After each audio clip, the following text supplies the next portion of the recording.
কি হয়েছে? কাঁদতেছো কেন? আর তুমি না বাপের বাড়ি গেছিলে একেবারে, তা আবার আসছো কেন? বাপের বাড়ি গেছিলাম তোমার সংসার ছেড়ে সুখের আশায়। আমার অনেক বড় ভুল হয়ে গেছে, আমাকে ক্ষমা করে দাও। আরে ক্ষমা কর, কি হয়েছে? পা ছাড়ো, পা ছেড়ে বলো কি হয়েছে বলো।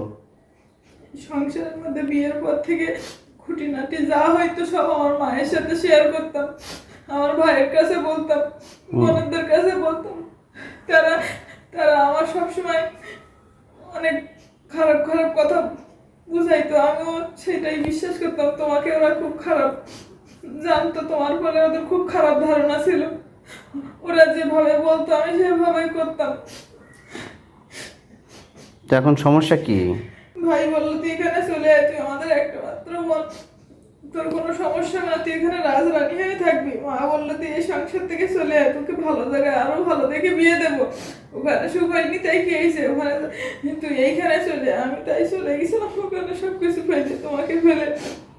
তা সেটা বুঝলাম, তো এখন এখন কি সমস্যা সেটা বলো। কয়েক মাস তো ভালোই ছিলাম, তারপরে আস্তে আস্তে বাসায় একটা কাজের বুয়া ছিল, সেটাও ছাড়াই দিল মা। বললো তুই সংসারে বসে বসে কি করবি, এই সংসারে কাজ বাজ করবি, রান্না বান্না করবি, সংসারে বসে বসে সারাদিন ঘুমাইনি ছাড়া তোর কোনো কাজ নেই। এদিকে ভাইয়ের বিয়ে দেবে বলে 2-3 জায়গা থেকে সম্বন্ধ আইছে, আমার কথা শুনে ভাইয়ের বিয়েটা বারবার ভেঙে যায়, নিয়ে ভাইও অশান্তি করে। পাড়া প্রতিবেশীও আশেপাশের লোকজন আমাকে নিয়ে অনেক বাজে বাজে কথা বলে। তো ভালো কথা, তোমার মা নাকি তোমার জন্য ভালো একটা বড় লোক পাত্র দেখছে, তা সেটা কি হইলো? মাত্র 2-3টা দেখছে, তারা এসে একটা বিবাহিত মেয়েকে বিয়ে করতে গেলে তারা তো অনেক কথা বলে, অনেক খোঁজ খবর নেয়, দেখে আসলে এই সংসার ছেড়ে কেন গেছি, এখানে বিভিন্ন রকম কথা প্রশ্ন ওঠে, এটা নিয়ে বিয়েটা কোথাও আর বিয়ে হয়নি আমার। তো বিয়ে হয় না, আর কটা দিন থাকতা, 8 মাস রইছো, আর কদিন থাকতা ওখানে। না, ওখানে অনেক অশান্তি, অনেক ঝগড়াঝাটি করে আমি ওখান থেকে চলে আসি। ওরা আমাকে ওখানে আর রাখবে না, ওরা আমাকে ওখান থেকে বের করে দিছে। তো এখন কই থাকবা তুমি? মা বলছে তোর পথ তুই দেখে না, তুই যেখানে পারিস যা। তো এখন থাকবা কই তুমি? এখন আমি সিদ্ধান্ত নিছি যে সব আমার ভুলগুলো তুমি আরেকবার ক্ষমা করে দাও, আমি তোমার এখানেই থাকবো। আমি আর আমি আসলে একটা বিবাহিত মেয়ে, স্বামীর সংসার থেকে বেরিয়ে বাইরের দুনিয়াটা দেখে আইছি। এই দুনিয়াটা অনেক কঠিন, যেখানে গেছি সেখানে সবাই অনেক বাজে কথা বলে, অনেক বাজে ব্যবহার করে। আমি যে আশায় গেছিলাম আসলে এই আশাটা মিথ্যে, আশা ভুল।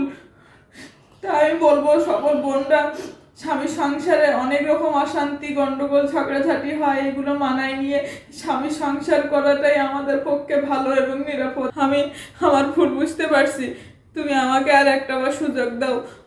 আমি তোমার সংসারের সব সমস্যা, সব খুঁটিনাটি সমস্যা মেনে মানায় নিয়েই আমি এখানে থাকবো। আমি আর কখনো ভুল করব না। আচ্ছা শোনো, যেহেতু তুমি তোমার ভুল বুঝতে পারছো, ছাড়ো আমি উঠি। যেহেতু তুমি তোমার ভুল বুঝতে পারছো, আমার মনে হয় তোমার একবার সুযোগ দেওয়া উচিত, তাই না? আমি তো আসলে অনেক তোমারে ভালোবাসি, আমি তো অন্য সিদ্ধান্ত নিতে পারতাম, তাই না? আমি নেই নাই, আমি অপেক্ষায় ছিলাম যে তুমি তোমার ভুল বুঝতে পারবা, ঠিক আছে? তো এরকম কিন্তু অনেক সংসারের স্ত্রীরা এটা বোঝে না। হ্যাঁ, এই যে মার কথা বোনের কথা শুনে, প্রতিবেশীর কথা শুনে নিজেদের সুখের সংসারটা নষ্ট করার চেষ্টা করে। এটা কিন্তু তুমি একটা বাস্তব উদাহরণ, ঠিক আছে?